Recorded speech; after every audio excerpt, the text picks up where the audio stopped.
You mentioned chronicles that from that time, from Yeah. 1347 to, I think you said, 1350, right? Yeah, one of them Um, is what you mentioned, Gabriel de Massis's account of mhm. the Mongols catapulting their plague corpses Yeah, into the yeah. town of Do Kaffa. do they describe how people are behaving at all in during this first brutal wave of the plague? What kind of Yes, they scenes talk are there on the about that. street? Perhaps the most famous, of course, is Giovanni Boccaccio's introduction to the Decameron, his Hmm. collection of 100 stories. And his introduction, he talks about what was happening in the city of Florence. And his most famous, account is how, brothers abandoned brothers, sisters abandoned sisters, parents even abandoned their children. That people were only concerned for themselves, and basically the community begins to fall apart, which I think goes back to what you were saying.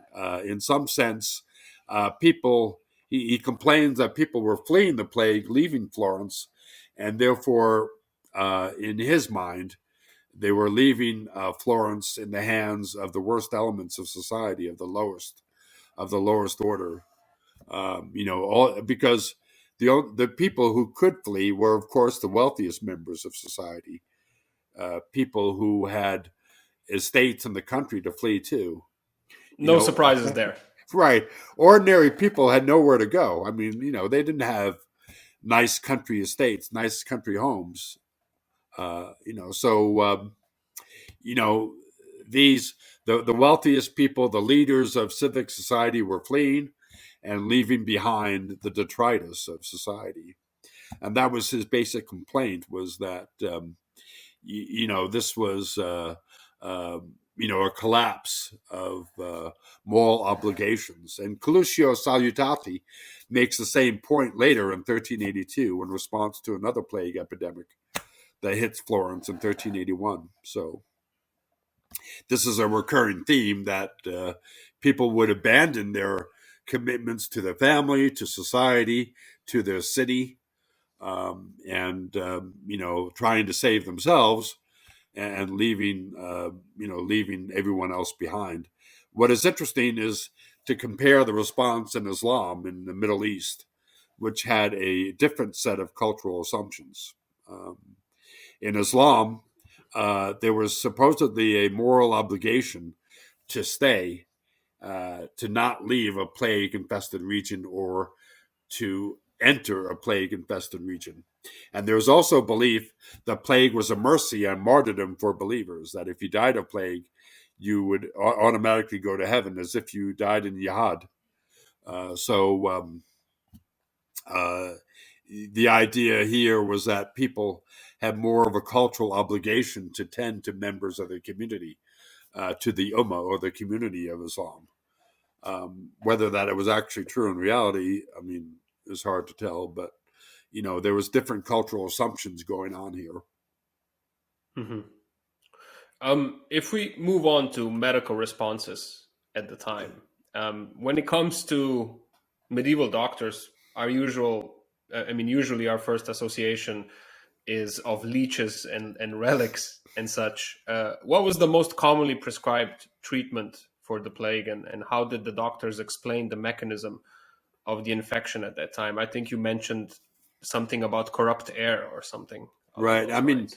actually, this is the focus of much of my research on the plague treatises, which were medical treatises written by plague doctors in response to the Black Death.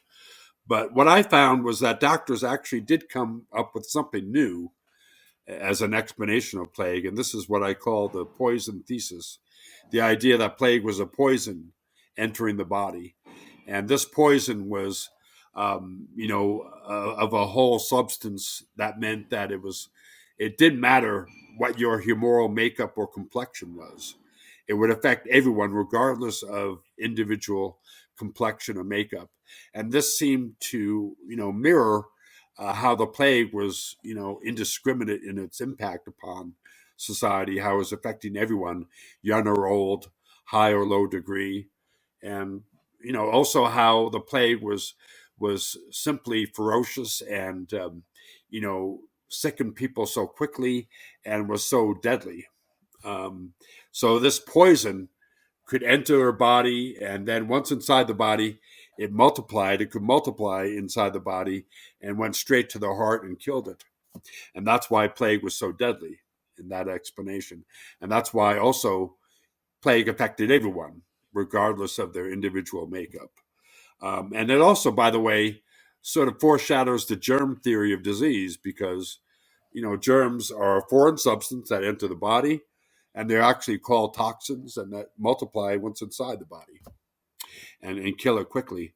And the best way to combat poison was through drugs, and therefore a common prescription of medieval doctors was theriac, which is a compound going all the way back to King Mithridates of Pontus in Egypt, and rather in Greece, who allegedly ingested poison and became immune to poison. So this was a compound consisting of about 60 elements that could neutralize poison once it entered the body.